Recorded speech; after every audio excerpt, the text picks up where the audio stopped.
ओम शांति।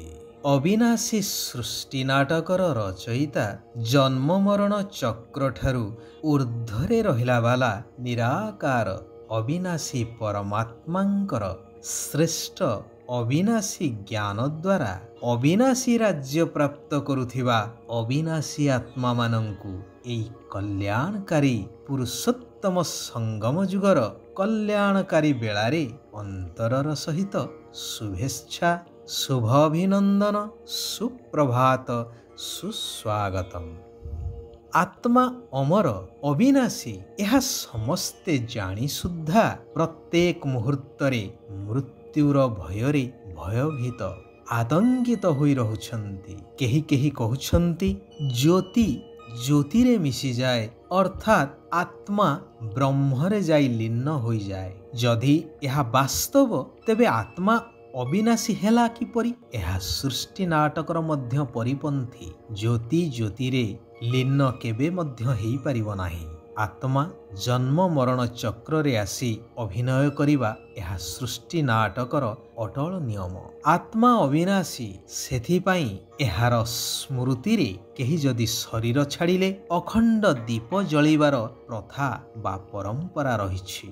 हाँ, आत्मार ज्योति कम बा बेसी होइथाए कर्मर प्रभावरु। द्वापर जुगरु आत्मा निजर वास्तव स्वरूप को भूली जाई पांच विकार रूपी माया रावणर बशवर्ती होई निजर शक्ति को हरेई तेजहीन दीप भली सहारा खोजी चलीछि।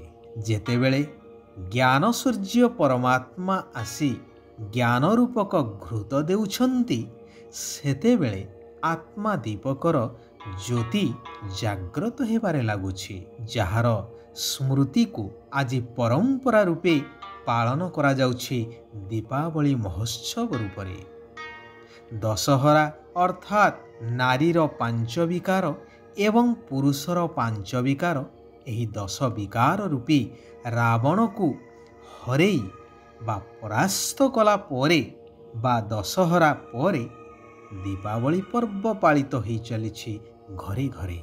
जेतेबेले एई धरा पृष्ठ संपूर्ण रूपे विकार शून्य बा माया शून्य होइजिव सेतेबेले प्रत्येक आत्मा सहित सारा तत्व मध्य पवित्र सतोप्रधान होई पवित्रतार ज्योति बा किरण चारिआडे विच्छुरित होई चलिव।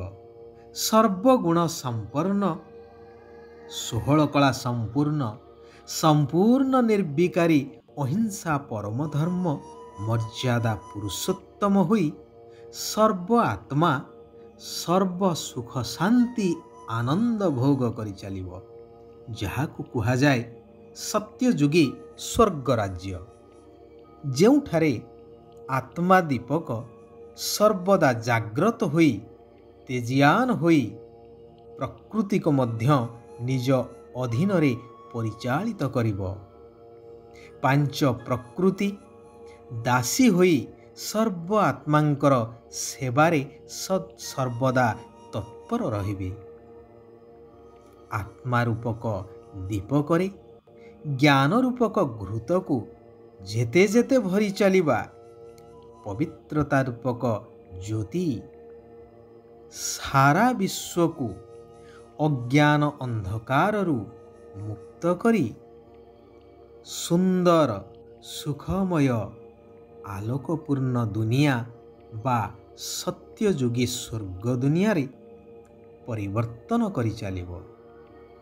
सेथिपाई एई कल्याणकारी पुरुषोत्तम संगम जुगरे कल्याणकारी पिता निराकार परमात्मा शिव बाबा कहउछंती, हे मोर मधुर आत्मिक संतानगण, अमृत बेला बा ब्राह्म मुहूर्त रे उठी शिव बाबांक स्मृति रे बा याद रूपक घृत ढाली चाल। तेबे आत्मा रूपक ज्योति सर्वदा जाग्रत होई रहिब। विधाता ବରଦାତାଙ୍କର ସନ୍ତାନ ହିସାବରେ ବରଦାନୀ ଶକ୍ତି ମଧ୍ୟ ଜାଗ୍ରତ ହୋଇଯିବ। ଭକ୍ତିରେ କହୁଛନ୍ତି କି ହେ ଭଗବାନ, ମୋର ପିଲା, ମୋର ବନ୍ଧୁ ସମ୍ବନ୍ଧୀମାନଙ୍କର ବୁଦ୍ଧିକୁ ଖୋଲି ଦିଅ, ଭଲ ବୁଦ୍ଧି ଦିଅ। ହେଲେ ଶିବ ବାବା କହୁଛନ୍ତି ଏ କାର୍ଯ୍ୟ ମୋର ନୁହେଁ, ଏହା ତ ତୁମ ବରଦାନୀ ସନ୍ତାନମାନଙ୍କର କାର୍ଯ୍ୟ ଅଟେ। ମୁଁ ଯେଉଁ ସତ୍ୟ ଜ୍ଞାନ ତୁମକୁ ପ୍ରଦାନ କରିଛି, ଯଦ୍ୱାରା ତୁମର ବୁଦ୍ଧିର ତାଲା ଖୋଲି ଯାଇଛି, ତୁମେମାନେ ମଧ୍ୟ ସେହି ଜ୍ଞାନକୁ ଅନ୍ୟମାନଙ୍କୁ ପ୍ରଦାନ କରି ସେମାନଙ୍କର ବୁଦ୍ଧିର ତାଲାକୁ ଖୋଲିବାର କାର୍ଯ୍ୟ କରି ସେମାନଙ୍କୁ ମଧ୍ୟ ସତ୍ୟଯୁଗୀ ସ୍ୱର୍ଗ ଦୁନିଆକୁ ଯିବାର ଯୋଗ୍ୟ କର। ଅର୍ଥାତ୍ ସମସ୍ତଙ୍କୁ ମୁକ୍ତି ଏବଂ ଜୀବନ ମୁକ୍ତିର ରାସ୍ତା ବତାଅ। ଗୀତରେ ଅଛି ନା, ଜାଗ ସଜନିଆ ଜାଗ, ତେରେ ସୁଖ କେ ଦିନ ଆୟା କି ଆୟା। ଏହା ବର୍ତ୍ତମାନର ଗାୟନ। ଏହି ଅଜ୍ଞାନ ଅନ୍ଧକାର ରୂପକ ରାତ୍ରିକୁ ଜ୍ଞାନାଲୋକ ଦ୍ୱାରା ଦୂର କର, ଜାଗ୍ରତ ହୁଅ। କାରଣ ଏବେ ଏହି ଦୁଃଖଦାୟୀ ପୁରୁଣା ଦୁନିଆ ସମାପ୍ତ ହୋଇ ତୁମର ସୁଖର ଦିନ ବା ସୁଖ ଦୁନିଆ ଆସୁଛି। ଆଉ ଅଜ୍ଞାନ ଅନ୍ଧକାରରେ ଆଳସ୍ୟ ପଣିହାର ନିଦରେ ଶୋଇ ରୁହ ନାହିଁ। ଆତ୍ମାରୂପକ ସଜନୀମାନେ ବର୍ତ୍ତମାନ ଜାଗ୍ରତ ହେଇଯାଅ। ସାରା ବିଶ୍ୱର ସ୍ୱାମୀ ଆସିଛନ୍ତି ମୂଳ ଘର ବ୍ରହ୍ମଲୋକକୁ ନେଇଯିବା ପାଇଁ। ଦିବ୍ୟ ଗୁଣ, ଦିବ୍ୟ ସଂସ୍କାର ରୂପକ ଅଳଙ୍କାରରେ ସଜେଇ ହେଇଯାଅ। ସେଥିପାଇଁ ବୁଦ୍ଧି ଯୋଗକୁ ପରମାତ୍ମାଙ୍କ ସହିତ ଲଗେଇ ରଖିବାର ବା ଯୋଗର ଅଭ୍ୟାସକୁ ବଢ଼େଇବାକୁ ହେବ। ଏହି ଯୋଗର ଯାତ୍ରାରେ କେବେ ଥକିଯିବାର ନାହିଁ। ଚାଲିବା, ବୁଲିବା, କର୍ମ କରିବା ଆଦି ସବୁ ସମୟରେ ଶିବ ବାବାଙ୍କର ସ୍ମୃତିରେ ରହି କରିବାର ଅଛି। ଭୋଜନ ପ୍ରସ୍ତୁତ କରିବା ଏବଂ ଖାଇବା ସମୟରେ ମଧ୍ୟ ଶିବ ବାବାଙ୍କର ସ୍ମୃତିରେ ରହି କରିବା ଆବଶ୍ୟକ। ବୁଦ୍ଧି ଦ୍ୱାରା ସାରା ଦୁନିଆର ସନ୍ନ୍ୟାସ କରିବା ଦରକାର, ଅର୍ଥାତ୍ ନିମିତ୍ତ ହୋଇ ସବୁ କିଛି କରିବା ଦରକାର। କାରଣ ଏହା ବର୍ତ୍ତମାନ ସମାପ୍ତ ହେବାକୁ ଯାଉଛି। ବାବାଙ୍କ ଦ୍ୱାରା ଯେଉଁ ମହାମନ୍ତ୍ର ମିଳିଛି ମନ୍ମନାଭବର, ଅର୍ଥାତ୍ ହାତରେ କାମ କର କିନ୍ତୁ ବୁଦ୍ଧି ଦ୍ୱାରା ବା ମନେ ମନେ ନିରାକାର ପରମାତ୍ମାଙ୍କୁ ସ୍ମରଣ କରିଚାଲ, ତାହାକୁ ଅନ୍ୟମାନଙ୍କୁ ମଧ୍ୟ ପ୍ରଦାନ କରିଚାଲ। ଏହି ଶିକ୍ଷା ସମସ୍ତଙ୍କୁ ଦେଇଚାଲ। ଶିବ ବାବା କହୁଛନ୍ତି ପ୍ରତି ପାଦରେ, ପ୍ରତି ମୁହୂର୍ତ୍ତରେ ଶ୍ରୀମତ ଅନୁସାରେ ଯଥାର୍ଥ ରୂପରେ ଚାଲୁଥିବା ସଚ୍ଚୋଟ ତଥା ବିଶ୍ୱସ୍ତ ଆତ୍ମା ହୁଅ। କାରଣ ଦ୍ୱାପର ଯୁଗରୁ ମନମତ ଦ୍ୱାରା ବା ମାୟାର ମତ ଦ୍ୱାରା କର୍ମ କରି କରି ଅବସ୍ଥା ଏକଦମ ରସାତଳଗାମୀ ହୋଇଯାଇଛି।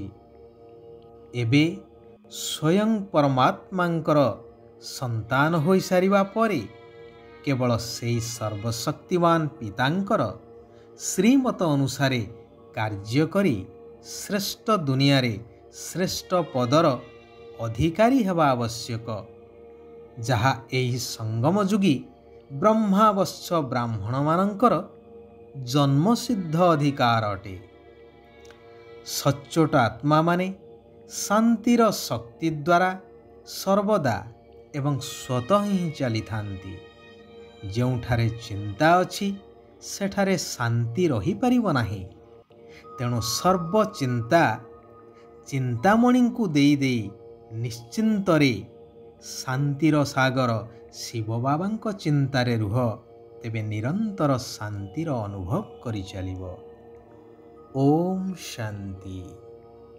ओम शांति। ओम शांति।